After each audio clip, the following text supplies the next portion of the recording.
Good morning all of you. एक बार आप सभी का केमिस्ट्री के क्लास में स्वागत है। डियर स्टूडेंट्स, केमिस्ट्री के सिलेबस में टोटल 5 लेसन शामिल हैं।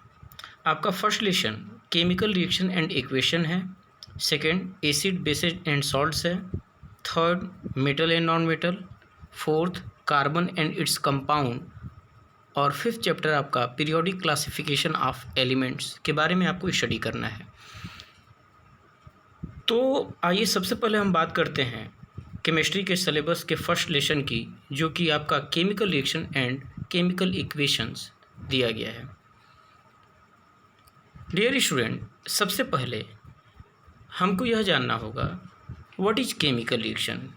It means if we are starting our chemistry syllabus, then first of all we will know about the chemical reaction.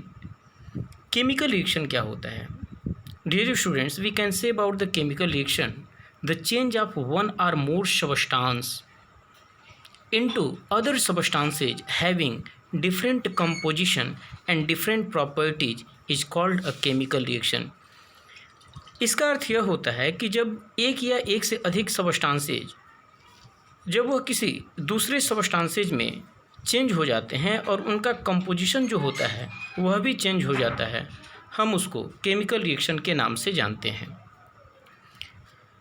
और किसी भी केमिकल रिएक्शन में दो तरह के फैक्टर्स होते हैं, एक वह जो उस केमिकल रिएक्शन में पार्टिसिपेट करता है और दूसरा वह जो केमिकल रिएक्शन में प्रोडक्ट के रूप में बनता है, यानी रिएक्टेंट के पार्टिसिपेट करने के बाद जो प्रोड्यूस होता है हम उसको प्रोडक्ट कहते हैं।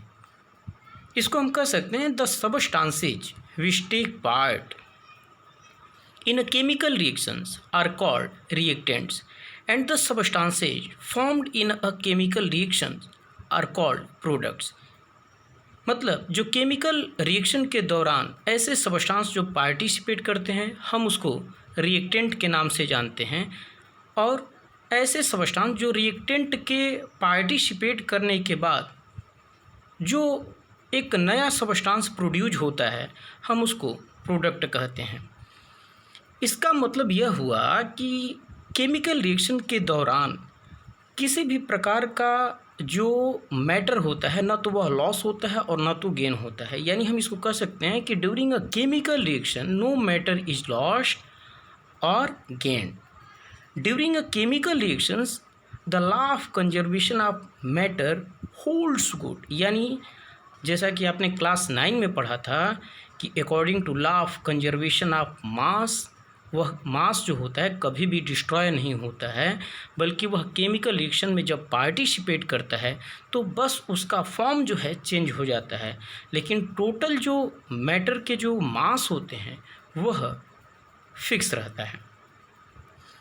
जैसे यदि आप सपोज करें, आप हाइड्रोजन और ऑक्सीजन की जब हम बात करते हैं, यानी हाइड्रोजन और ऑक्सीजन यदि यह केमिकल रिएक्शन के दौरान यदि यह पार्टिसिपेट करता है तो हाइड्रोजन और ऑक्सीजन मिल कर के वाटर बनता है। यानी हम इसको देख सकते हैं, जैसे सपोज कीजिए कि यदि यह हाइड्रोजन है और यहाँ पर यदि यह ऑक्सीजन है तो यह जब मिलेगा तो यह बनता है H2O। तो इस तरीके से हाइड्रोजन और ऑक्सीजन जब दोनों रिएक्ट करेंगे तो यह जो है वाटर मॉलिक्यूल का फॉर्मेशन करता है। यानी यदि रिएक्टेंट के साइड में हम देखें तो हाइड्रोजन का 2 मॉलिक्यूल है जो यह दिया हुआ है 2 मॉलिक्यूल, और यहाँ पर ऑक्सीजन का 1 मॉलिक्यूल है। यानी हाइड्रोजन और ऑक्सीजन जब यह मिलते हैं तो यह वाटर मॉलिक्यूल बनाता है। सपोज कर लीजिए यदि हम नंबर ऑफ़ मॉलिक्यूल्स बढ़ाते हैं, यदि सपोज कीजिए हम यहाँ पे ऑक्सीजन के 2 मॉलिक्यूल बढ़ा दिए, तो ऐसे कंडीशन में यह केमिकल इक्वेशन, यानी रिएक्टेंट के साइड में जितने नंबर ऑफ़ मॉलिक्यूल्स होंगे उतने ही प्रोडक्ट के दौरान भी इनको होना चाहिए।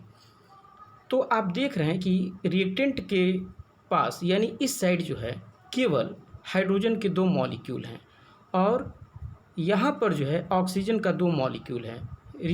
ये रिएक्टेंट के पास।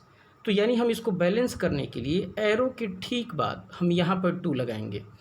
तो अब हाइड्रोजन मॉलिक्यूल आपका 4 हो गया। तो इक्वेशन जो है बैलेंस नहीं है। तो हम यहाँ पे जब पुनः 2 लगाएंगे, यानी जब हम रिएक्टेंट में हाइड्रोजन के संख्या को बढ़ाएंगे, if we are increasing the number of hydrogen molecules, यानी कि यहाँ पे 4 हो जाएगा। हाइड्रोजन के मॉलिक्यूल्स जो हैं 4 होंगे और ऑक्सीजन 2। अब यहाँ पे जब आप प्रोडक्ट में भी देखिएगा तो हाइड्रोजन के मॉलिक्यूल यानी 2 2 आर 4, और यहाँ पर जो है जब 2 2 जार 4 मॉलिक्यूल्स जो है हाइड्रोजन के हैं, और ऑक्सीजन भी 2 1 आर 2, यानी ऑक्सीजन का मॉलिक्यूल्स भी जो है वह भी यहाँ पे 2 है। यानी हाइड्रोजन के total number of molecule product के साइड 4 हैं, और ऑक्सीजन का भी टोटल मॉलिक्यूल्स जो है वह जो है 2 है। यानी अब जो है हम total number of reactant molecule की बात करते हैं और total number of product molecule की बात करते हैं, तो यह जो है अब पूरा हो गया है। तो इस तरीके से हम देख रहे हैं कि किसी भी केमिकल रिएक्शन के दौरान जितने नंबर ऑफ़ रिएक्टेंट पार्टिसिपेट करते हैं, बस उसका फॉर्म चेंज होता है। रिएक्टेंट जब पार्टिसिपेट करते हैं तो उसका फॉर्म चेंज होता है, वह एक नया सबस्टांस बनाएगा, लेकिन नंबर ऑफ जो मॉलिक्यूल्स होते हैं न तो वह इंक्रीज करते हैं न तो वह डिक्रीज करते हैं। यानी जो उसके टोटल नंबर होंगे वह किसी भी केमिकल रिएक्शन में ज्यों के त्यों रहेंगे, बस उसका फॉर्म चेंज होता है। इस तरीके से हम यह कह सकते हैं कि केमिकल रिएक्शन के दौरान एक नया सबस्टांस बनता है, लेकिन उसका मास जो होता है वह फिक्स होता है। डियर स्टूडेंट्स, अब हम यदि बात करें तो केमिकल रिएक्शंस के कुछ उसके कैरेक्टर्स होते हैं। यानी हम ये कह सकते हैं कि the rate of a chemical reaction is affected by the following factors: physical state of the reactants, temperature, pressure and concentration of the reactants and catalyst. किसी भी केमिकल रिएक्शन को अफेक्ट करने वाले जो फैक्टर्स होते हैं, यानी केमिकल रिएक्शन जो होगा वह किन चीज़ों से प्रभावित हो सकता है, तो यह जो है उसके रिएक्टेंट्स के फिजिकल स्टेट के ऊपर डिपेंड करता है।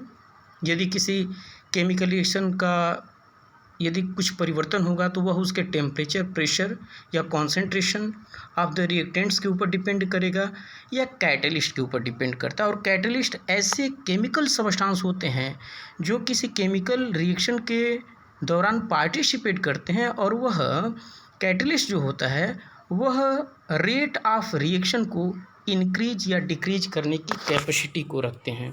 तो डियर स्टूडेंट्स, इस तरीके से केमिकल रिएक्शंस के आप कुछ कैरेक्टर्स को आप ध्यान में रखेंगे। अब हम बात करेंगे